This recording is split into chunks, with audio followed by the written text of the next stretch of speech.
Okay, welcome to the press conference. This is the press conference after the end of the game between Portugal and Ukraine. Portugal 60 points, Ukraine 88. It's the first victory for Ukraine in these qualifiers. And we have here with us the coach Hainar Bagatskis and also Vyacheslav Bobrov, one of the MVPs for Ukraine in this game. I'm going to ask you to please, if you can, say some questions in English first, and if you don't have any questions in English, then you can do it in your native language, okay? First, I have one question for Einar. I want to know what is your assessment of this campaign in the qualifiers?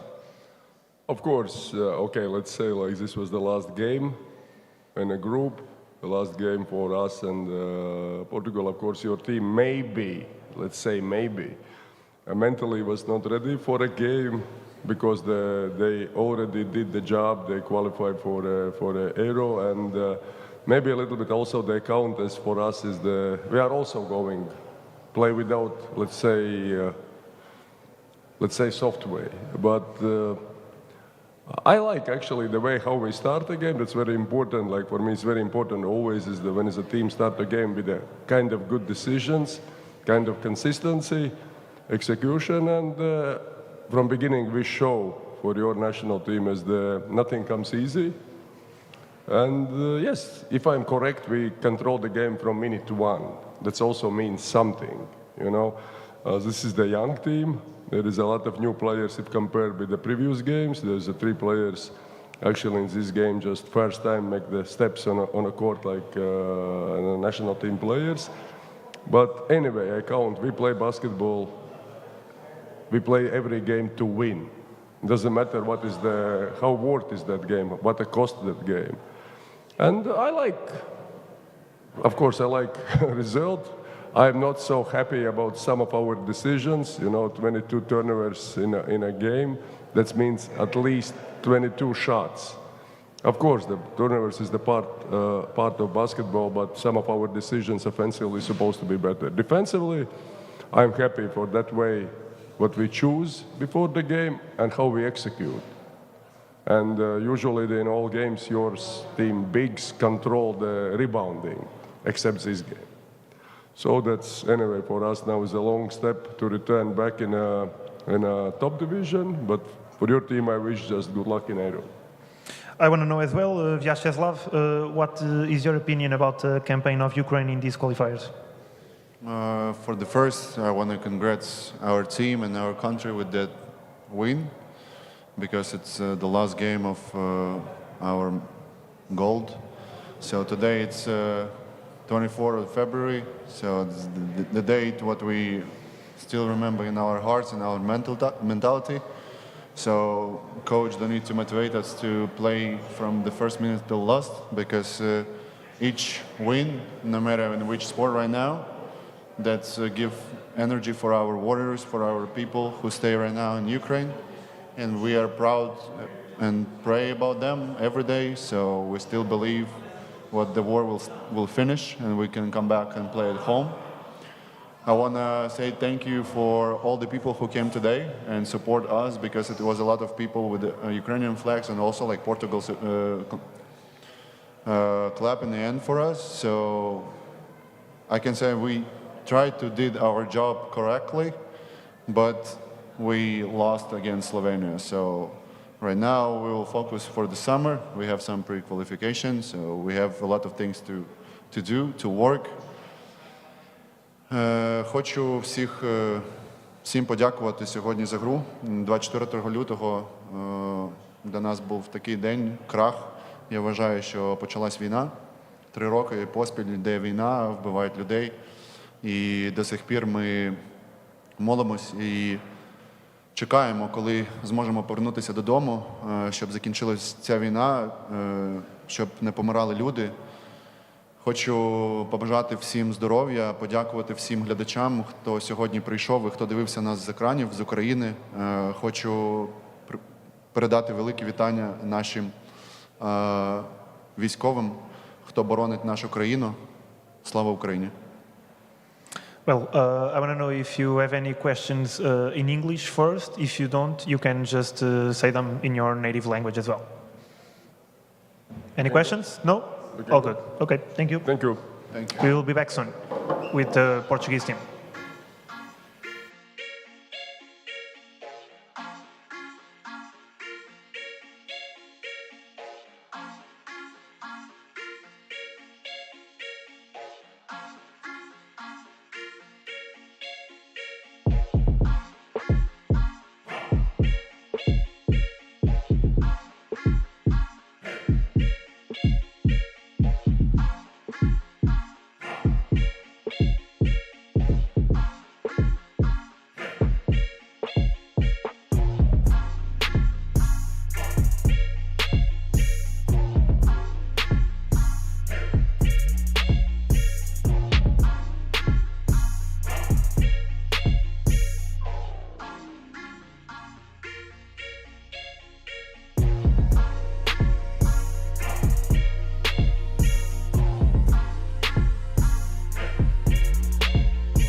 Hello, everyone. We are back to the press conference of the Portugal and Ukraine game. I want to know if you have any questions in English first and after in Portuguese, so you know that already.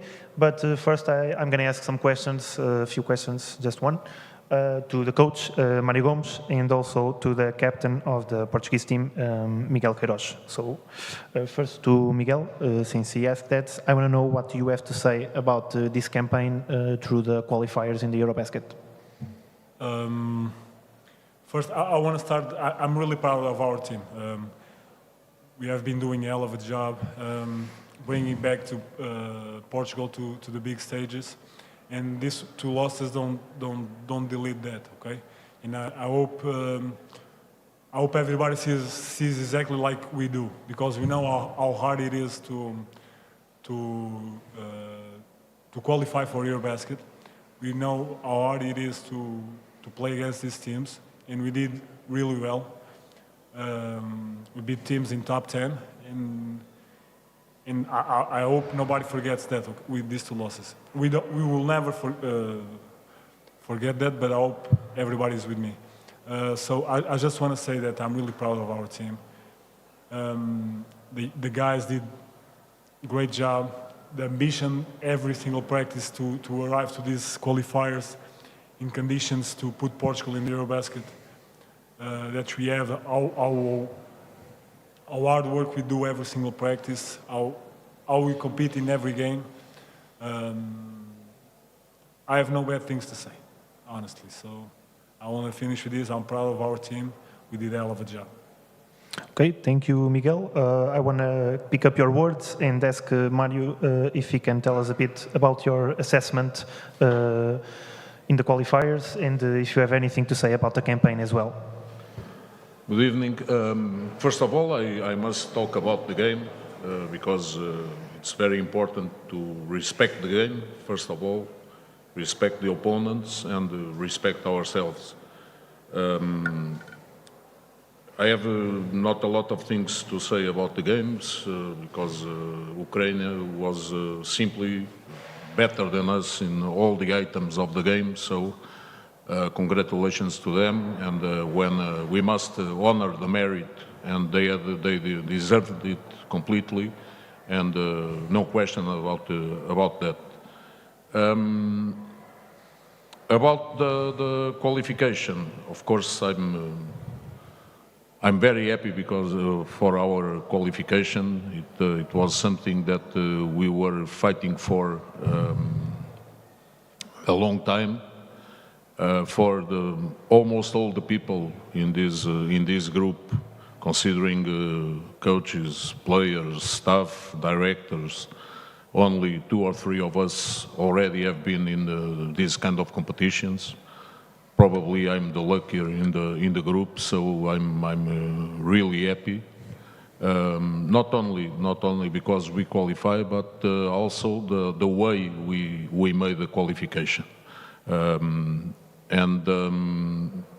Of course, these 2 games, especially tonight's game,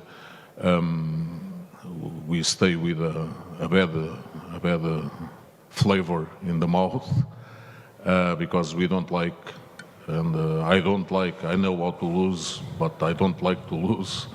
But I can understand. I can understand what happened, and coming back to the game. When this kind of game happens, the responsible is always the coach.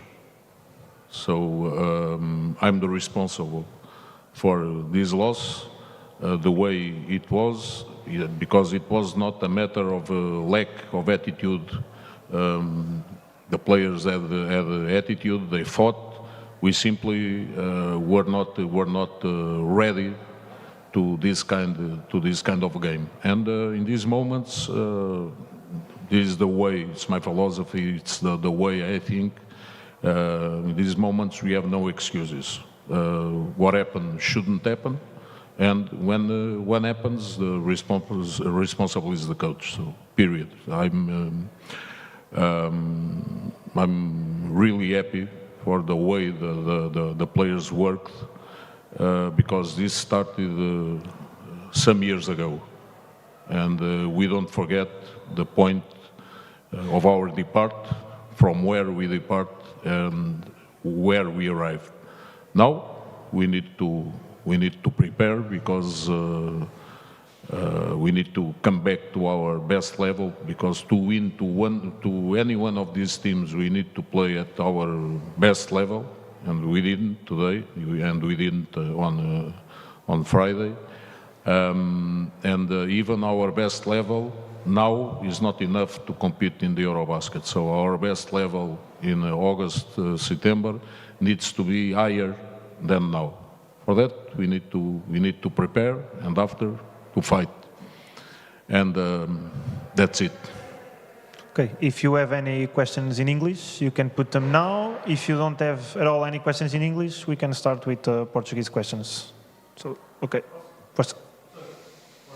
Boa noite. Começando pelo jogo, 12% de lançamento exterior, dificuldades em lidar com o tamanho ucraniano no jogo interior. Percebeu-se que o objetivo era trazê-los cá para fora um bocadinho, quase metade dos nossos lançamentos são de 3 pontos. Assumiu aí a sua responsabilidade, mas quando uma equipa lança 12% de 3 pontos, há muito pouco a fazer, não é? Pois isso, mas não foi só isso, não é? Tal como eu disse antes, a Ucrânia foi superior a nós em todos os aspectos do jogo. Tecnicamente, taticamente, fisicamente, foram superiores a nós em tudo. E, portanto, eu, como treinador, quando uma equipa que eu treino perde por 30 pontos, eu não tenho que procurar responsabilidades em ninguém, a não ser em mim. Portanto, pelo menos do meu ponto de vista, a nossa vida é assim, não é? É claro que eu julgo que os dados do jogo foram lançados antes do jogo, digamos assim, porque apesar de nós não querermos que isso acontecesse, obviamente, é muito complicado manter uma equipa no estado mental adequado para competir, quando para a maioria das pessoas que fazem parte dela, e nós antes de sermos jogadores e treinadores somos pessoas, acabou de se atingir um objetivo de vida que há muito pouco tempo atrás não passava de um sonho para quase toda a gente. E, portanto, eu quando digo que sou responsável foi porque não encontrei a melhor forma de trazer a equipa de volta àquilo que é o seu registro normal, digamos assim. E não foi uma questão de falta de atitude, aliás, eu disse ainda há pouco para a televisão, houve alturas em que nós, se calhar, até tivemos atitude a mais, considerando como atitude, portanto, lutar, ser intenso, ter vontade de ganhar. Nós, pronto, controlámos mal esse aspecto no início do jogo, e eu acho que isso foi marcante. O facto de muito cedo, as coisas não terem começado a correr bem, depois marcou o resto do jogo. E, portanto, vou voltar ao mesmo. Quando isto acontece, eu não tenho por hábito olhar nem por cima do ombro nem para o lado, o responsável sou eu, e agora resta-nos olhar em frente, sabendo que o que vamos ter pela frente é mais duro e mais difícil ainda. Olhando para esse futuro, Portugal realmente conquista uma participação no Euro que, como disse bem, há uns anos era um sonho para nós podermos ver a seleção no EuroBasket. Olhando para tudo o que está acontecendo no basquetebol português, o crescimento da Liga, o basquetebol feminino também com apuramentos históricos, tanto em sub-19 como em séniores. Olhando também para o número de jogadores portugueses que estão nas principais ligas, universitários dos Estados Unidos, NBA, Liga ACB. O seu grupo e você... Era bom que fosse assim, mas não é bem assim. Não, é verdade. Mas o seu grupo tem noção de que os próximos meses vão ser muito importantes para o basquetebol, para vocês poderem transportar-nos para o mundo do basquetebol que durante algum tempo andou um bocadinho afastado dos holofotes e agora com tudo isto que está a acontecer vai estar aqui nesses holofotes e depois vai culminar com essa participação. É claro que eu ainda ontem tive a oportunidade de dizer aqui, não me lembro do seu nome, estes momentos podem servir de motor, de locomotiva para que as coisas sejam mais bem feitas do que têm sido, digamos assim. Porque nós queremos, obviamente, sempre melhorar, não está aqui nenhuma crítica implícita a ninguém, se bem que, do meu ponto de vista, a capacidade crítica é uma das armas mais importantes para se poder evoluir e para se poder crescer. Mas não está aqui nenhuma crítica implícita a ninguém, portanto, agora tudo depende daquilo que quer a equipa, em sentido restrito, quer os agentes, digamos assim, Isto desligou-se? Ou não? Não. Está um pouco mais perto. Vierem a fazer daqui para a frente, porque pronto, nós temos que, para o basquete português se desenvolver, nós precisamos de um comboio com toda a gente lá dentro, a ir na mesma direção. Se a locomotiva for sozinha e não houver carruagens atrás, não chegamos a lado nenhum. Portanto, tivemos agora este fogacho e esperemos que não seja um fogacho, não é? Mas para isso é preciso trabalhar em cima dos êxitos que se vão conseguindo. E trabalhar com toda a gente que está envolvida na modalidade alinhada com os mesmos objetivos. Se isso acontecer, obviamente que este é um momento muito importante e que pode trazer muitas coisas boas no futuro, não é? Se não acontecer, as coisas não vão cair do céu, não é? Ninguém nos vai dar nada, não é? E, portanto, aquilo que nós temos pela frente é nos outros setores da modalidade, fazerem aquilo que entenderem que deve ser feito para aproveitar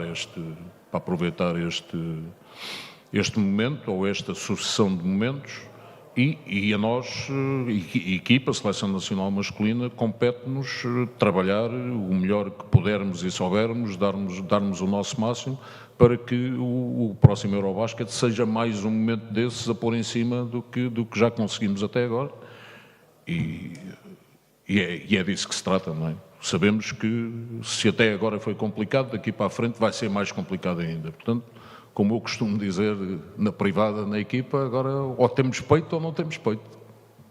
Eu acredito que temos peito. Mais alguém tem alguma questão a fazer? Força. Aqui há uns dias, não sei há quantos dias foi, disse que se o Nemias estiver saudável, que estará com a seleção. Eu queria lhe perguntar, obviamente percebemos porque é que o Nemias não faz os apuramentos, eu queria lhe perguntar pelo Ruben Prey, que foi agora para os Estados Unidos, não está a jogar tantos minutos como imaginávamos.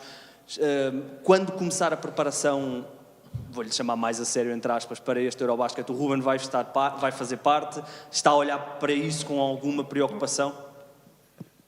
Eu não estou a olhar nem com grande preocupação, nem sem preocupação. Estou a olhar para a realidade globalmente com olhos de ver, como se costuma dizer.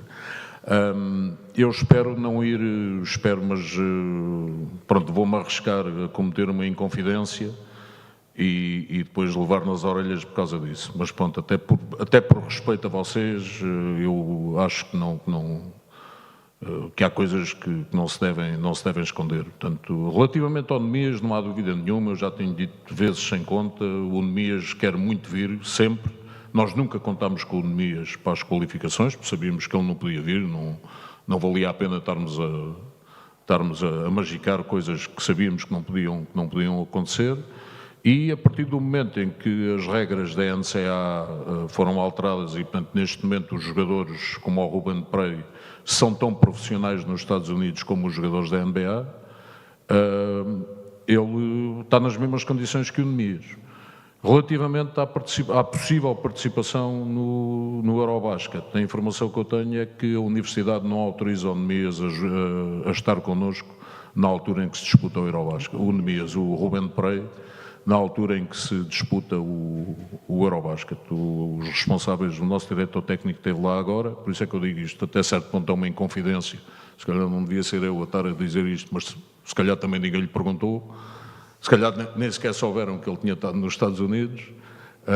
E volto a dizer, isto não é uma crítica implícita a ninguém, são os factos, não é? Portanto, o nosso diretor técnico esteve lá há pouco tempo, há coisa de 2 semanas, e os responsáveis da universidade, incluindo o treinador, foram perentórios nessa altura nem pensar. Finais de agosto e setembro nem pensar. E, portanto, como a instrução é não pensar, a gente não pensa. Muito bem. Mais alguém tem alguma pergunta? Ou... Tá? Pessoal, obrigado pelo vosso apoio e vamos vendo por aí.